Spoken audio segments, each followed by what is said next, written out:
sobre cómo Dios habla al hombre, amén, y cómo Dios habla al siervo que le ha sido fiel.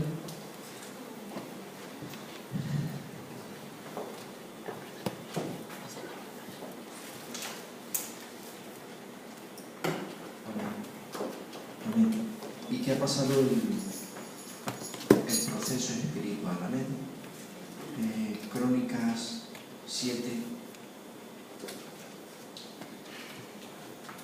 dice así la palabra del Señor: y como Salomón acabó de orar, el fuego descendió de los cielos y consumió el holocausto y las víctimas, y la gloria de Jehová hinchó la casa. Oye, no, mi versión es muy antigua. Y no podían entrar los sacerdotes en la casa de Jehová, porque la gloria de Jehová había hinchado la casa de Jehová.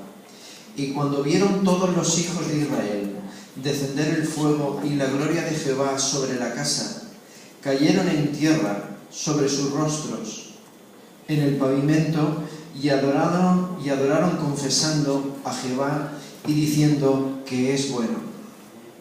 Amén. Y en el 11 dice: y acabó pues Salomón la casa de Jehová y la casa del rey, y tomó Salomón, bueno, me interesa. ¿Cuál era David? Crónicas 2, segunda de Crónicas 7. Cierra tus ojos un momento. Querido papá, te presentamos tu palabra, Señor, para que tú nos hables en esta mañana, Señor. Te bendecimos. Amén. Amén.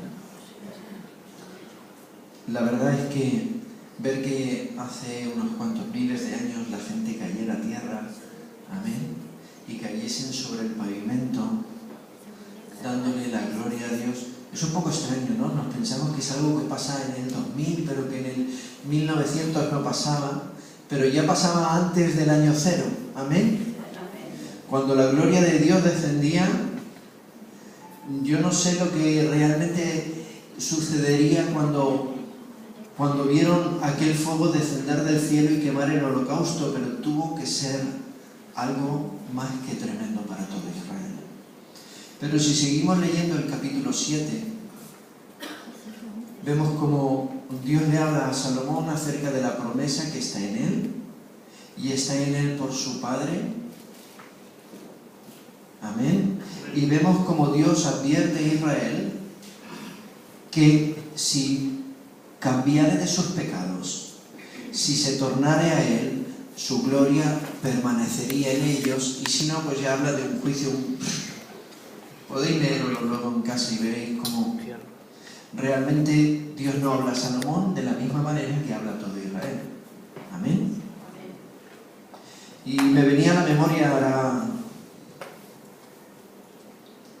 20 años atrás. Yo tenía conmigo un toxicómano cuando los drogadictos eran drogadictos, ¿vale? De esos que eran de verdad, no ahora que son, yo qué sé. Y recuerdo que yo era su guardia y tenía que hacer un viaje y lo tenía que llevar conmigo, porque no lo podíamos dejar ni 30 segundos. Yo los he visto pincharse colonia con la aguja cuando no había otra cosa, o sea, no podías dejarlos ni un segundo porque te la podían liar y además liarte la parda. Y lo tenía conmigo y tenía que salir a mi primer viaje a Portugal y me lo llevé conmigo.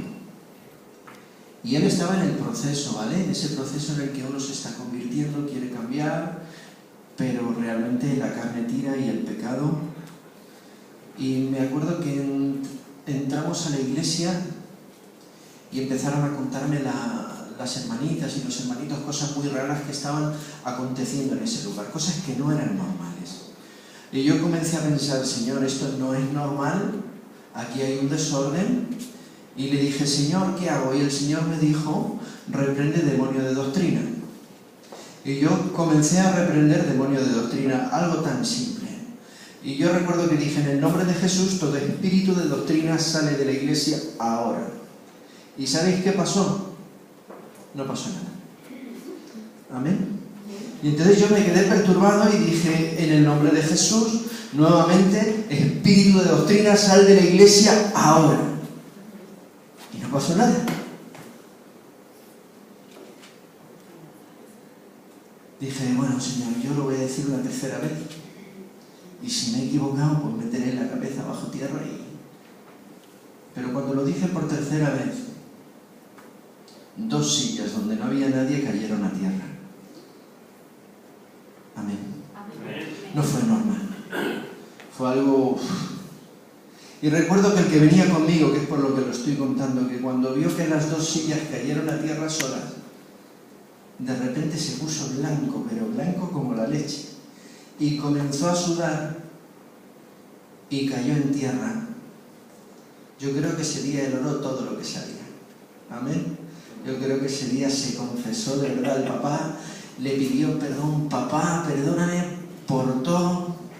Y bueno, recuerdo que ese día se manifestó la presencia de Dios allí y realmente algunos cuantos salieron. Amén. Pero como diría nuestro hermano Pepe, la cabra tira pa'l monte. No habían pasado 7, 8 meses después cuando este hombre, Ángel, estaba otra vez tomando heroína. Y recuerdo que cuando lo vi, porque a los 3 meses después yo ya terminé mi tratamiento con él y no lo abandoné, lo dejé en mi iglesia. Recuerdo que un día lo vi, le miré a los ojos y le dije, ¿qué has hecho? Después de lo que has vivido, ¿cómo se te ocurre? Y yo, como soy un poco bruto, le dije, me entran ganas de meterte una, porque me dio mucho coraje. Pero descubrí una evidencia muy real, y es que hay personas que no quieren cambiar. Aunque la presencia de Dios se manifieste, aunque Dios les toque de verdad, hay personas que simplemente no quieren cambiar. Y esto es lo que estaba sucediendo en Israel unos cuantos miles de años atrás. Y era que la gloria de Jehová se manifestó sobre todo Israel, y dice la palabra que la gloria llenó el templo de tal forma que ni aun los sacerdotes podían entrar.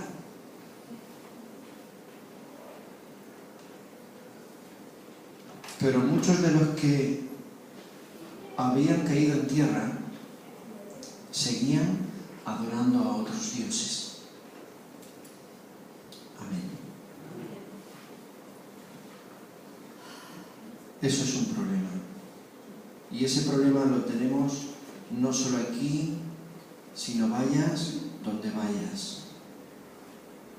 Hay personas que realmente les cuesta mucho cambiar, y hay otras personas que simplemente se enamoran de verdad con pasión al Señor y van detrás de sus promesas. Amén.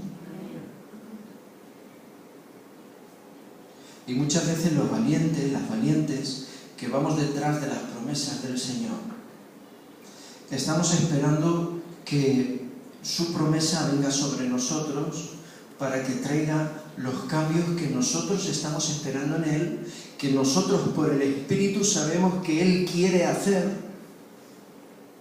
Y estamos esperando que de alguna manera venga su promesa y genere ese cambio para que nuestra vida se solidifique, digámoslo así.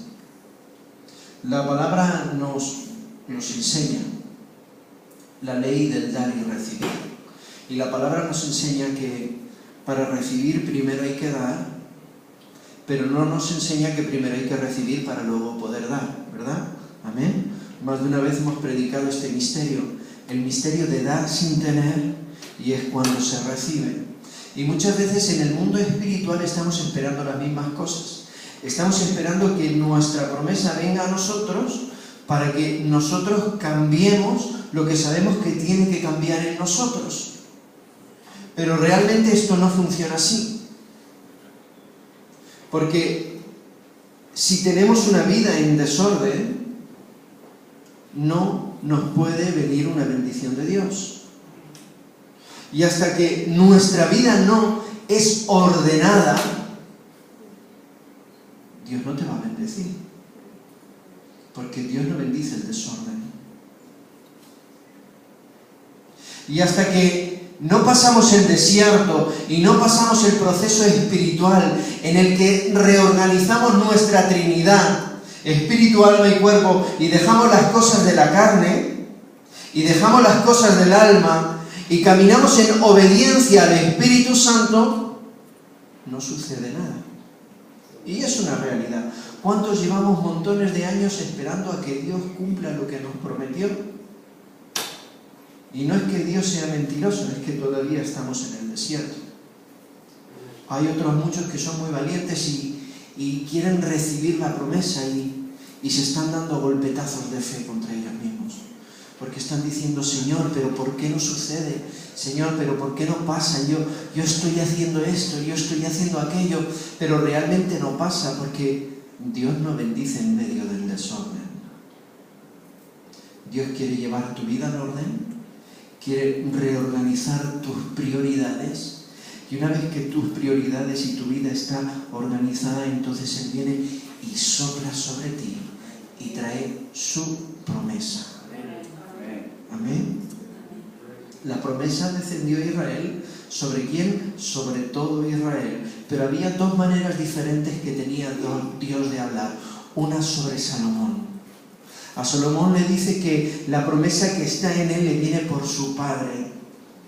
Y le trae una promesa wow.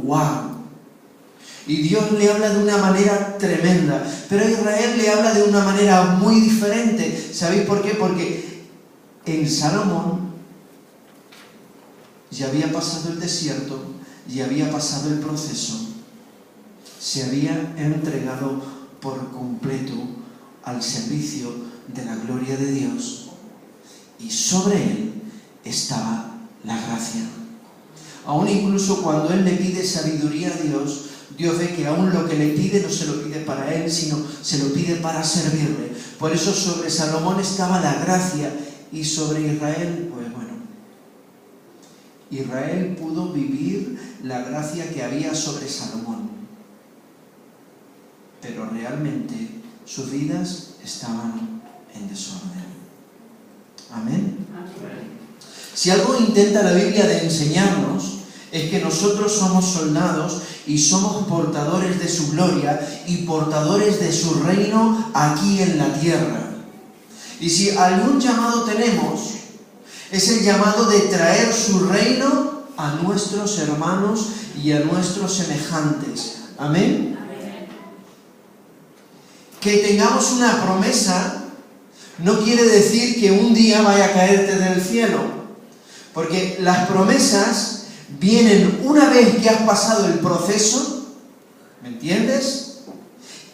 Y después de haber pasado el desierto, de haber ordenado tu vida, de haber ordenado tu propia Trinidad, luchar e ir en busca de ella, y ella viene en tu lucha, porque la promesa se encuentra cuando la buscas, cuando vas en pos de ella, cuando ya no buscas lo tuyo, sino buscas lo del papá. ¿Amén? El tema está en cuántas tortas nos pegamos esperando nuestras promesas y nuestras vidas no están en orden. Yo daría un consejo que pienso que es sabio. No pegues saltos de fe en busca de tus promesas si sabes que tu vida está en desorden, porque te vas a dar una buena torta. Lo digo por experiencia, y experiencia personal. Lo he sufrido en mi propia carne, y ojalá en su día alguien me hubiese advertido y me hubiese dicho: David, tu vida está en desorden, hijo. No pegues este salto de fe porque te la vas a dar. Y la verdad es que me la he pegado bruta 4 o 5 veces.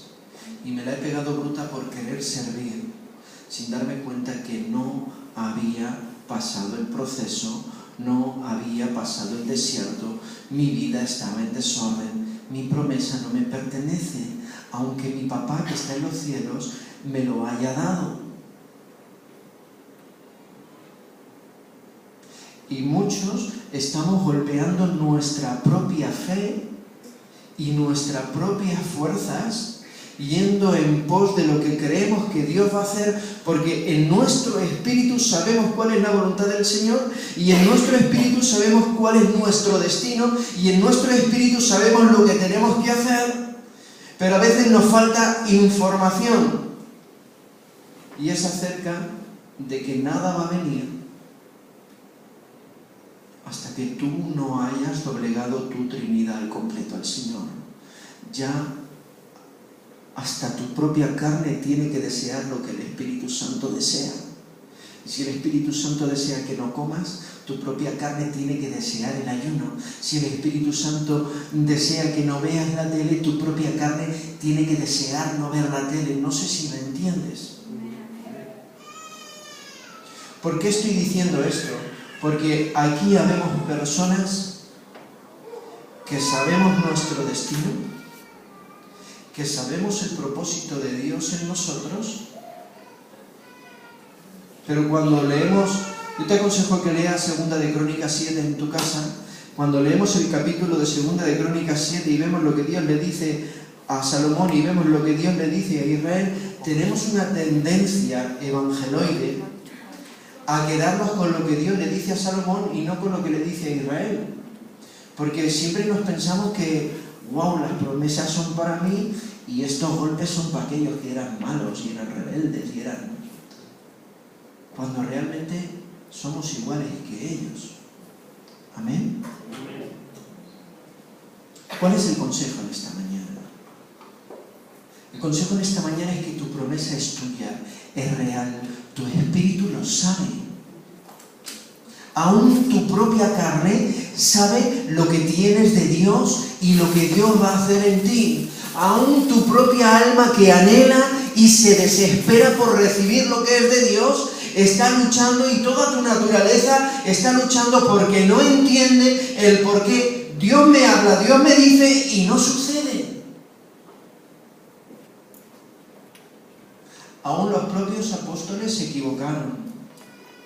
Creían que el Señor venía ya y han pasado 2000 años. Y todavía no ha venido. Está pronto. Está cerca. Pero aún ellos se equivocaron.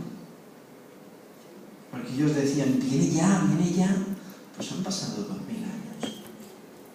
Y todavía no ha venido el esposo. Y todos, escuchadme, todos en la Biblia, el 90 y tantos % se han equivocado en el tiempo. Porque todos en la Biblia, escuchadme bien, todos, léetela, han esperado su promesa y su promesa ha tardado.